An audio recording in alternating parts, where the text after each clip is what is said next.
Армырдақты көрермен, Сара сөздің бүгінгі қонағы конфессияаралық және өркениетаралық диалогты дамыту жөніндегі Назарбаев орталығының бас консультанты Руслан Ахмет мырза. Қош келдіңіз, Руслан Тоқтыбайұлы. Рахмет. Қазақ әлмисақтан бірлікті ту еткен халық қой. Өркениетаралық, ұлтаралық, конфессияаралық татулықтың үлгісін, әлемдік үлгісін біз қалыптастырып үлгердік деп айтсақ артық айтқандық емес. Өзіңіз дипломатиялық салада, шетелдерде бірнеше жыл қызмет еттіңіз. Қазақстан моделінің ерекшелігі неде деп ойлайсыз? Менің ойымша, Қазақстан моделінің өзегі ол ел бірлігінің татулығы, ел бірлігі. Ел бірлігі дегенімізде енді қазақта осындай мақал бар ғой, бірлік болмай тірлік болмас деген. Сондықтан біздің жаңағы тарихта қаузап айтатын болсақ, мемлекеттігімізді сол кезде жүргізіп отырған бабаларымыз біздің ел бірлігіне үлкен маңыз берген екен, соған назар аударған екен. Ал егер айтатын болсақ, ежелгі біздің Хун империясы болсын, Түркеш империясы, жаңағы түркі қағанаты болсын, қарлықтар болсын, барлығы осы тайпалардың бір ел бірлігіне келіп, тайпалардың құрылуынан бір үлкен мемлекеттер болып отырған. Рас айтасыз. Сондықтан жаңағы егер жеке-жеке тайпалар өздері жаңағы ынтымақтастықта болмай, бірлікте болмай, әркім әр жаққа тартатын болса, ондай бірлестіктер біздің тарихта болмайтын еді. Ең әуелі жаңағы Керей мен Жәнібекті алатын болсақ, ол кісілерде жаңағы біздің тайпаларды біріктіру арқылы ел бірлігін жасай отыра, осындай үлкен біздің мемлекетіміздің бастауын бастады. Иә, одан бұрынғы Алтын Орданың құрамына қаншама ұлыстар кірді, иә? Иә, әр тайпалар, әрбір ру сол өздері бірін-бірі сыйлау арқылы, бірін-бірі тыңдау арқылы осындай үлкен бірлестіктерге кіріп отырды. Әге Есім ханның ескі жолы, Қасым ханның қасқа жолы, Тәуке ханның жеті жарғысы деген үлкен заңнамалық жиындар бар ғой. Соның мәйегі болып, соның негізі болып отырған осы ел бірлігі болып саналады. Сондықтан ел бірлігін біз сол кездің өзінде маңызды деп есептегенбіз. Содан кейін қазақ өзі 18 ғасырдың басында 300-ге бөлініп ыдырай бастаған кезде бізге жоңғар шапқыншылығы болды. Содан кейін Қоқан хандығы келіп кірді, Ресей империясы кірді. Осылардың бәрі бірлік жоқ кезде, сол кезде болған нәрсе. Сондықтан біздің осы ащы тарихымыз, мысалы біз өзіміз 91 жылы тәуелсіздік алған кезде, біздің елдің басшылары осыны ескере отырып, бізге басқа саясат, басқа ұстаным берді Қазақстанға. Ол кезде өздеріңіз білесіздер, ТМД-да жаңадан мемлекет болып атқан елдерде ұлтаралық, дінаралық қақтығыстар, жанжалдар болып тұрды. Солар бізге де әсерін берді. Оның үстіне біздің демографиялық құрамымыз өзі қазақтың саны 40%-ның үстінде болған, 60% өзге халықтар болды. Сол кезде Қазақстан туралы айтқанда, Қазақстанда осындай қақтығыстар болады деп айтқан. Бірақ біздің басшыларымыздың көрегендігі, солардың жаңағы осындай тең құқылы, біздің қазақтың азаматтарының тең құқылығын жариялап, ешқандай нәсілдік, тілдік, діндік белгілеріне қарап оларды кемсітпеу деген саясатты ұстанды. Содан кейін анау бізде ұлттық азшылықтар болды. Оларға жаңағы олардың жағдайын жасап, олардың жаңағы ұлт мектептерін ашып, телевидение, радио, содан кейін газет құралдарынан орын беріп, театрлар ашып, сөйтті. Осындай жаңағы саясат ұстанды. Сол кезде біз жаңағы қақтығыстардан аман қалдық. Сол кезде болмады. Содан кейін 1995 жылы осы саясатты нығайту мақсатында Қазақстан халқының ассамблеясын құрдық. Ол ассамблеяда да барлық ұлттар өзі нәсіліне тіліне қарамай бірдей құқық иеленді. Содан кейін қазақ халқының жанында ұйысты деп айтуға болады. Сондықтан жаңа Қазақстанды осы бір дінаралық келісімге келген, ұлтаралық араздығы жоқ, осындай бір мекен, бір халық ретінде дүние жүзіне таныла бастадық. Иә, тарихымыз тереңде және әрдайым бірлікті ту еткендіктен сол тарихи үрдісті жалғастырып келе жатырмыз. Оған жаңа заманға сай сипат берудеміз дейсіз ғой. Еліміздің саясаты діни тұрғыда да толерантты, діни толерантты саясатты ұстанамыз. Қазақстанда 3 жылда бір рет дін өкілдерінің съезі өтеді. Биыл қыркүйек айында осы жиын Нұр-Сұлтан қаласында тағы да өткізіледі деп жоспарланып отыр екен. Осы съездің мақсаты неде? Енді бұл съезден бұрын жаңа мен айтып кеттім ғой, біздің Қазақстанның бір өзі өміршеңдік жаңағы моделі қалыптасты. Ол модель, біз осы модель арқылы біз дүние жүзіне таныла бастадықтағы, содан кейін Қазақстанның сыртқы саясаты туралы елдер айта бастады. Біздің сыртқы саясатымыз салмақты, елдің қызығушылығын тудырған, үлкен саясатпен айналысатын жаңағы бір үрдіс пайда болды.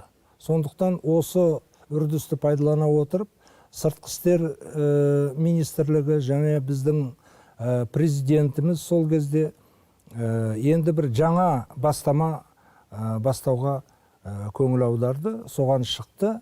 2003 жылы күз айында осы дүниежүзілік қауымдастыққа әлемдік және дәстүрлі діндер лидерлерінің съезін құру жөнінде үлкен бір ұсыныс енгізілді. Ол ұсыныс бойынша сол жылы күз айында бірінші съезі өтті.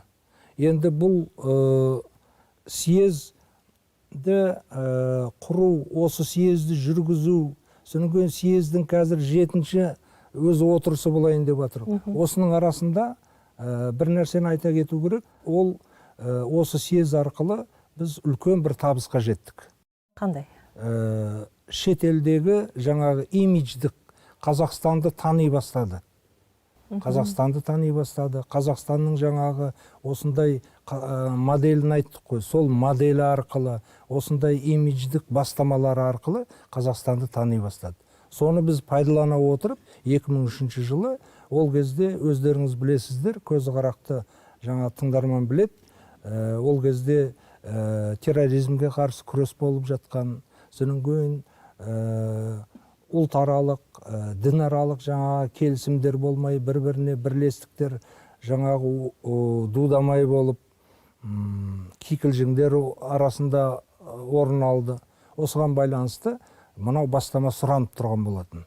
Осы бастаманы айтты біздің бірінші президентіміз. Содан кейін осы бастаманы сол кезде Маргарет Тэтчер, Джордж Буш, Нельсон Мандела, Кофи Аннан, Жискар д'Эстен сияқты үлкен ірі саяси басшылар қолдады. Қолдап, өздерінің жаңағы өкілдерін жіберді ол бірінші съезге. Содан кейін сол съездің енді негізгі нәрсесі, ол негізгі қарайтын мәселесі сол кезде болып жатқан дүниедегі қандай өзекті мәселелер бар. Дін ішіндегі өзекті мәселелерді қарайды. Содан кейін әр діннің бір-бірімен ара қатынасын, оларды қарай бір ортаға үйістірамыз, оларды қалай бір-біріменен жаңағы сын айттырмаймыз бір-біріне деген осындай ойменен жасалған и осыны қарастырады. Сол кезде сол съезге әртүрлі дін, оның ішінде ислам, христиан, синтоизм, иудаизм, буддизм деген сияқты тағы басқа діндердің, солардың лидерлері келіп қатысты. Содан кейін кейбірде осының арасында болған 6 съездің ішінде кейбір ірі саяси басшылар да қатысып отырды. Ал енді қазір осы 7-ші съезге келетін болсақ, осы 12-ші, 14-ші, 15-ші қыркүйекте болады Нұр-Сұлтан қаласында. Оған қазір енді біз дайындықтың үстіндеміз, бәрі дайындық жүріп жатыр. Ол дайындықтың басшысы ретінде қ Сенатының спикері, осы съезд хатшылығының басшысы Мәулен Сағатханұлы Әшімбаев оған басшылық істеп отыр. Сол кісінің айтуыменен, сол кісінің жүргізуіменен қазір осыған дайындық жүріп жатыр. Енді осы съездің болар тақырыбына келетін болсақ, ол мынау ковид ауруынан кейінгі адамзаттың рухани және әлеуметтік дамуындағы дін лидерлерінің рөлі деп аталады. Осы тақырыпта сенің онымен қоса 4 тақырып бірге өтейін деп жатыр.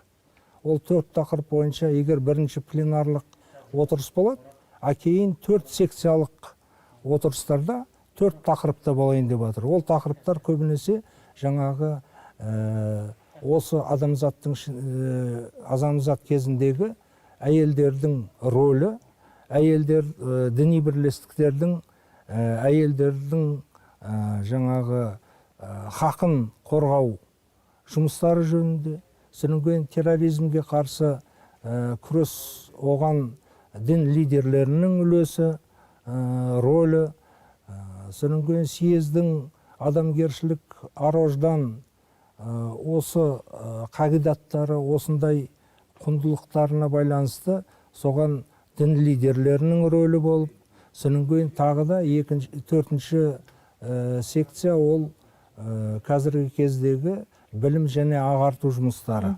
Осы дін лидерлерімен қалай олар бір-бірімізмен ұғысады, тұрсады деген сияқты. Енді келетін адамдардың санын айтатын болсақ, 53 мемлекеттен 135 адам келеді деп отырмыз. Оның ішінде Біріккен ұлттар ұйымының басшысы келуі мүмкін. Содан кейін Рим папасы, содан кейін Мәскеу және Ресей патриархы Кирилл, содан кейін жаңағы имам, сунниттер имамы Мұхаммед Ахмад ат-Таиб, содан кейін Израильдің бас раввині Давид Лау келеді деп күтілуде.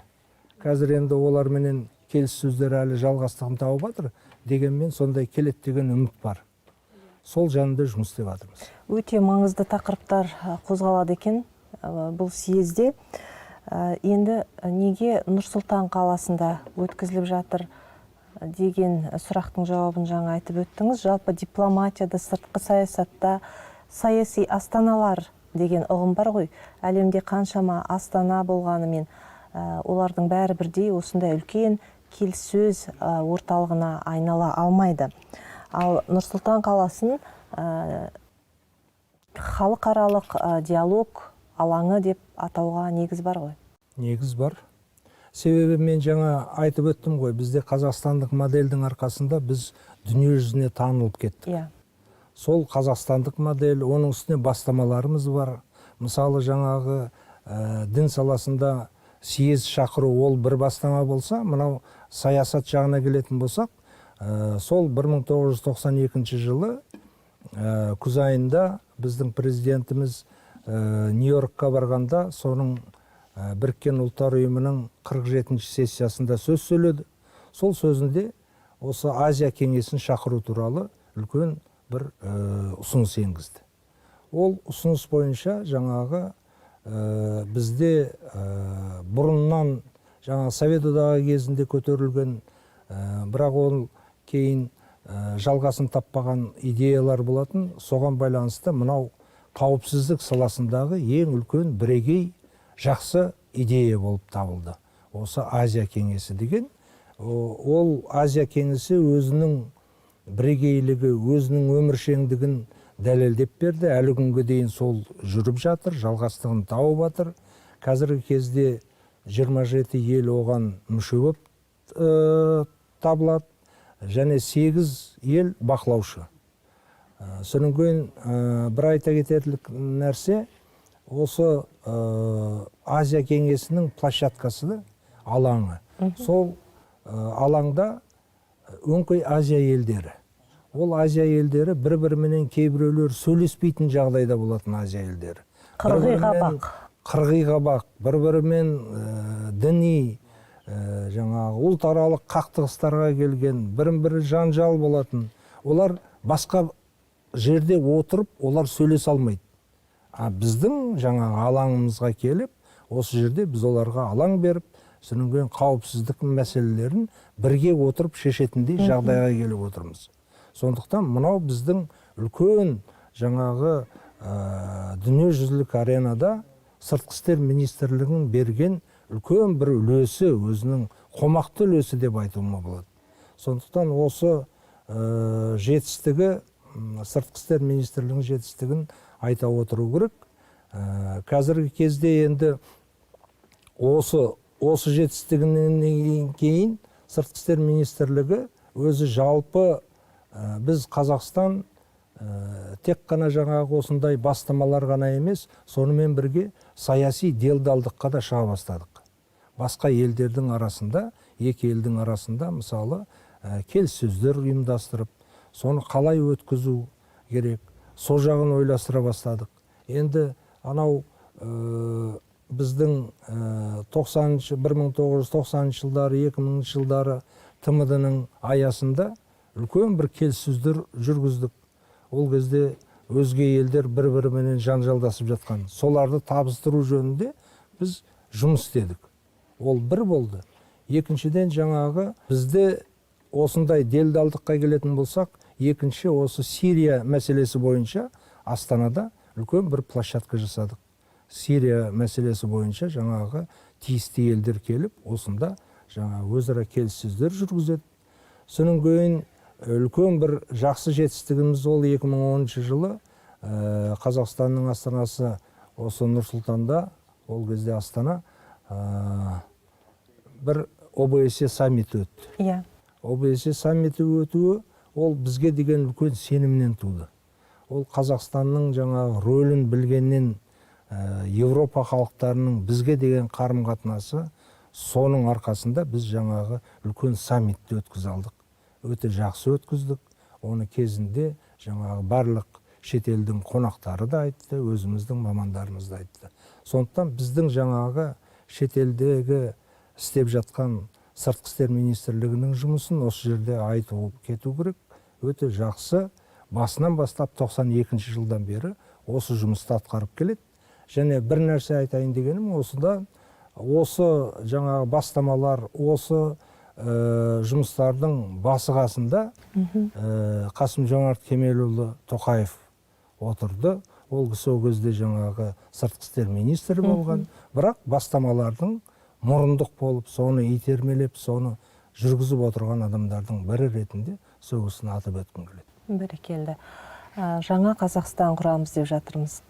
Осы кезге дейінгі тарихты, болған үлкен оқиғаларды, Қазақстанның сыртқы саясаттағы арағайындық рөлі туралы айтып отырсыз. Халықаралық шетелдік ұйымдармен байланыс ары қарай тұрақты түрде дами бере ме, және рухани көшбасшылармен?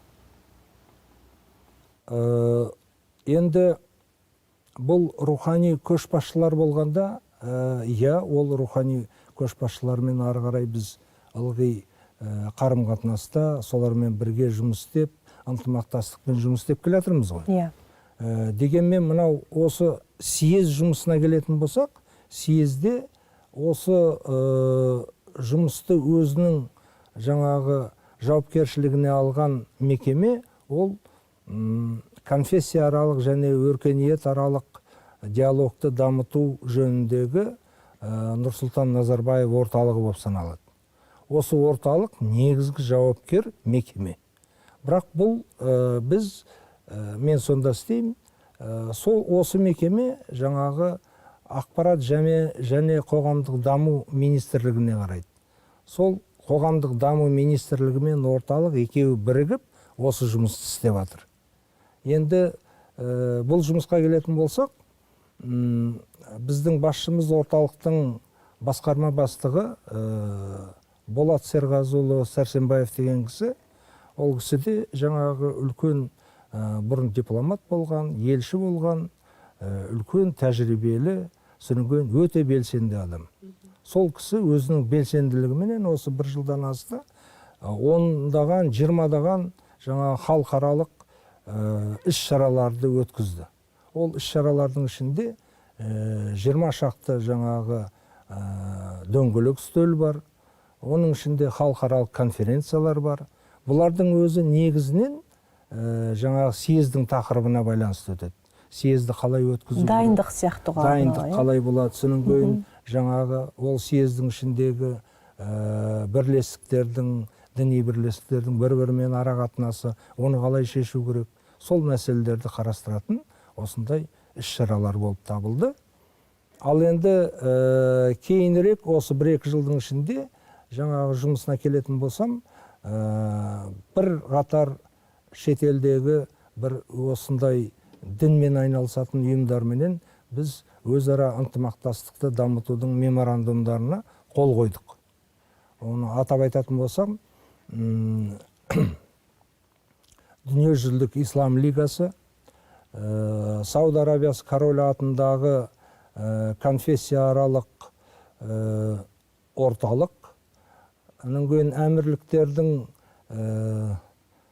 дүниежүзілік діни дипломатиялық институты, соның кейін Біріккен ұлттар альянсы, Ясауи атындағы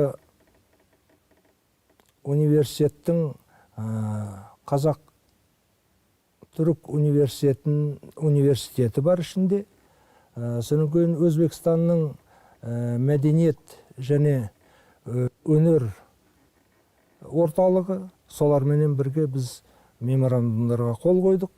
Өзіміздің қазақстандық жаңағы ұйымдарға келетін болсақ, Назарбаев университеті және ұлттық музейменен осындай меморандумдарға қол қойып, соларменен қазір жұмыс істеу үстіндеміз.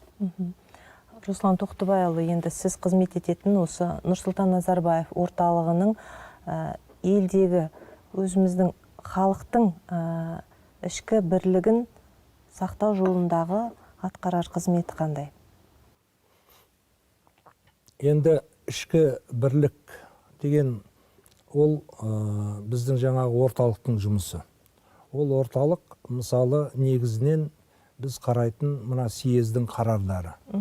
Съезде қандай мәселелер қозғалады, съезде не айтылады, соның бәрін біз жаңағы өзіміз осы отырған Қазақстандағы діни бірлестіктер бар, шетелдегі діни бірлестіктер бар.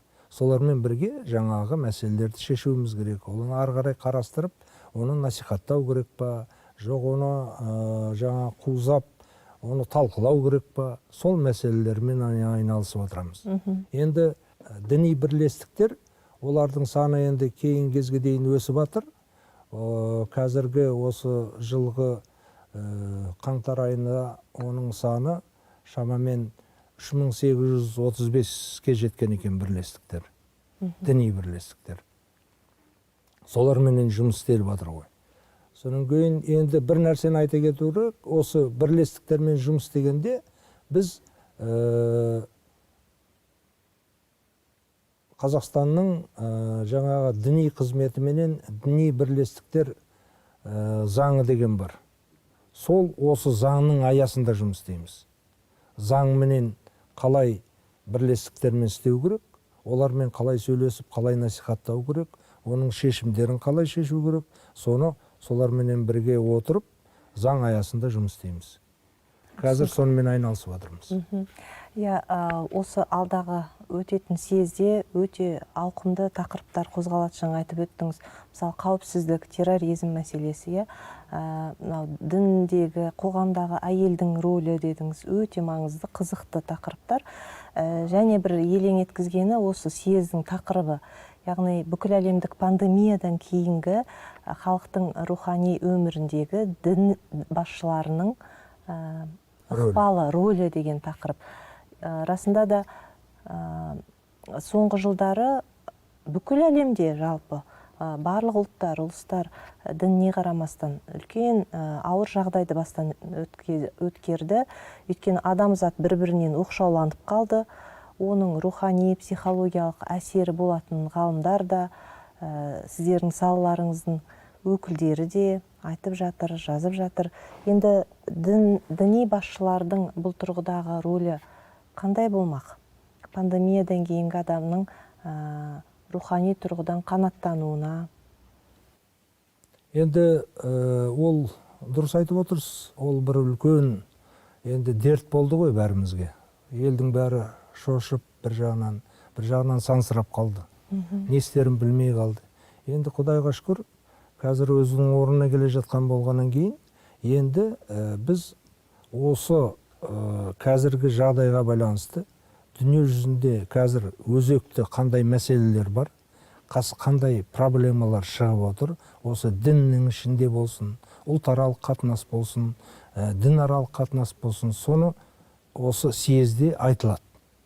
Оған келген адамдардың бәрі өздерінің ойларын бір жерге тоғыттырады, бір жерге келтіреді. Соның кейін ол қарар ретінде бізге келіп түседі. Енді жалпы алғанда қазір бүткіл діни ұйымдар, бірлестіктер бұрынғы осы ковидке дейінгі істеген жұмыстармен шұғылданып жатыр олар. Соған қайтадан оның жалғастырып жатыр. Оларды енді бірақ олардың күтетіні осы қазір күзде қандай әңгімелер болады, не бізге қандай тапсырмалар келеді екен деп біз соны күтіп отырмыз. Бізде соны солай шешіледі деп сенеміз. Жақсы. Үлкен рахмет, Руслан Тоқтыбайұлы. Сара сөз мәдени танымдық бағдарлама болғандықтан біздің хабарымызда сыртқы саясатқа байланысты мындай қызықты әңгімелер жиі айтыла бермейді. Бүгін көрермендерімізге мол мағлұмат бердіңіз деген ойдамыз. Тағы бір рет алғысымызды білдіреміз. Сара сөздің бүгінгі қонағы болған конфессия аралық және өркениет аралық диалогты дамыту жөніндегі Нұрсұлтан Назарбаев орталығының бас консультанты Руслан Ахмет мырза. Эфирде кездескенше ардақты көрермен. Рахмет.